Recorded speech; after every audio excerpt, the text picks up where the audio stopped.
Do your note look messy or difficult to read? With Note Assist, your Samsung Galaxy S26 Ultra can automatically organize your note by adding headers and bullet points.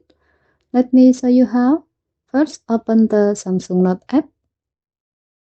Then open the note you want to format. Tap the Note Assist icon at the top of the screen. Tap Auto Format.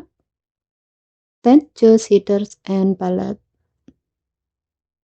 In a few moments, your phone generates several formatted versions of your note. Simply swipe through the result to preview the different layout and choose the one you like best.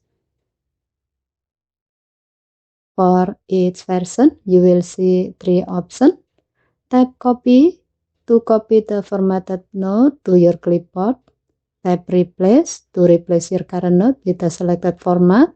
Or tap Add to if you like to keep your original note and insert the formatted version in one of the 3 places. New page before, end of note, or new note. For this example, let's choose add the formatted note to a new note.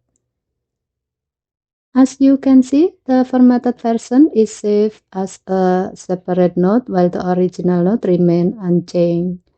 And that's how you automatically format note with header and bullet point using Note Assist on the Samsung Galaxy S26 Ultra. Okay, thank you for watching. Please help to like and subscribe. Have a nice day.